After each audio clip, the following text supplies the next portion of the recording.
В эти дни в Якутии с рабочим визитом прибывает делегация Всемирного банка. Это международная финансовая организация, призванная оказывать финансовую и техническую помощь развивающимся странам, ставит своей целью борьбу с нищетой. В Республике Саха при поддержке этого банка планируется реализация проекта по инновационному развитию дошкольного образования, а именно строительство детских садов. Общий объем всех инвестиций впечатляет – более 7 миллиардов рублей. Это не только строительство зданий, но и модернизация инфраструктуры, повышение профессионального потенциала педагогов, управленцев, а также ликвидация очередности. Более того, как сказал Тигран Шмидц, руководитель проекта, при помощи Всемирного банка проект предусматривает охват детей от 0 до 3 лет, когда, как сейчас в России, этот возрастной контингент детей остается без внимания и опеки государства. Эксперт Всемирного банка по защитным процедурам Джон Батлер в свою очередь заявил, что документ разрабатывается тщательнейшим образом, с учетом мнений населения, с перспективой сохранения и развития традиционного уклада жизни и культур. Василий Гордиенко, представитель фонда Бюро экономического анализа, объяснил, почему процедура согласования разработки проектов с участием Всемирного банка занимает по несколько лет. Я бы сказал, что документация Всемирного банка проработана более детально, более подробно. Процедуры более строгие и, скажем так, сроки по таким процедурам, как, например, международные конкурсные торги, в частности, или там ограниченные конкурсные торги, они ясно, что они даже длиннее наших сроков, которые у нас работают по государственным закупкам, тому же 94-му ФЗ или 223-му.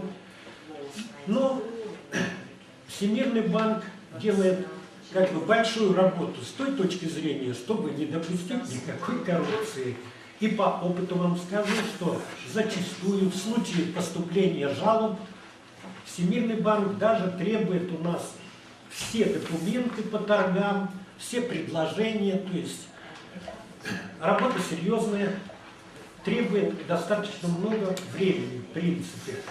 Но мы надеемся, что с помощью правительства Республики Саха-Якутия, которое очень заинтересовано, у нас в Москве мы уже несколько раз с ними встречались по этому вопросу.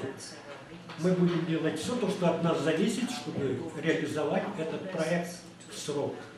А вот мой вопрос вызвал некое замешательство у интервьюируемых. Вы сказали, что подобного проекта в России еще нигде не было. А почему именно выбрали Якутию?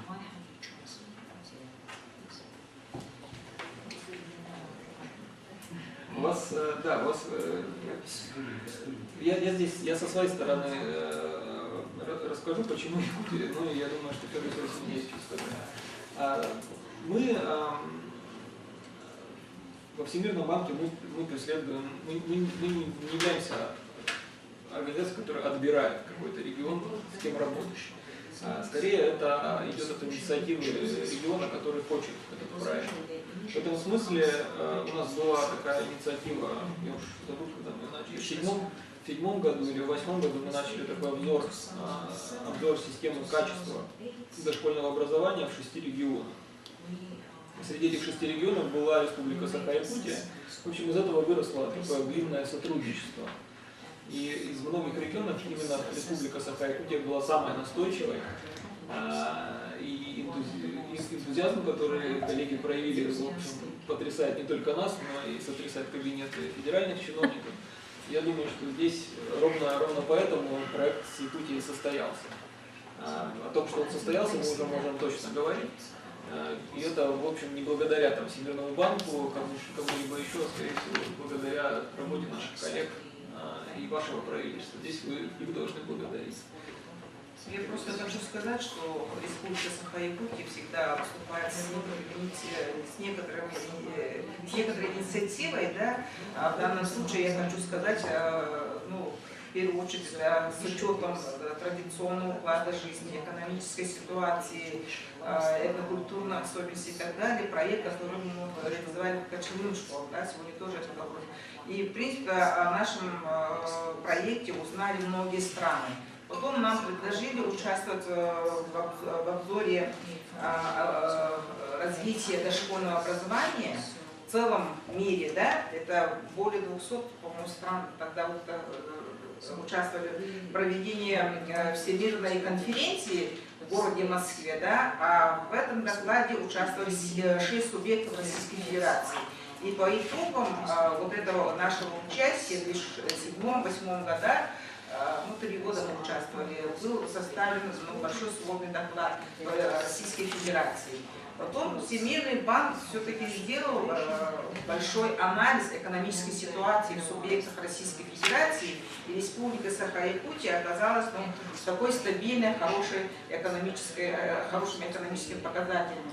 По этим критериям нам было предложено участвовать в этом проекте, почему в 2010 году, в сентябре, был подписан меморандум, а с 2011 года мы непосредственно начали разработку данного проекта совместно со Всемирным банком, с Министерством образования и науки Российской Федерации, Министерством финансов Российской Федерации. Но я еще раз хочу сказать, проект очень сложный, достаточно сложный, он комплексный, да, потому что затрагивает не только там систему образования, а в целом влияет на инфраструктуру, на улучшение качества жизни, то, что мы говорим по всем показателям, начиная от заработной платы, использования новых информационных технологий, вообще новых технологий в строительстве, архитектуре и так далее. И то, что вот сейчас вопрос задали, как будет учитываться традиционный кочевой образ жизни и так далее. Ну, по итогам проекта, если мы выйдем еще на какие-то технические решения, да, конкретно по строительству, архитектуре и так далее, то, что по легким конструкциям и так далее, это будет еще дополнительным результатом реализации данного проекта. 8 октября делегация вылетела в село Батай-Алыта Эвино-Бутантайского УСа, где планируется строительство детского сада на 75 мест. Эта поездка организована в рамках предоценочной миссии Всемирного банка. Вы смотрели репортаж Ларисы Бай.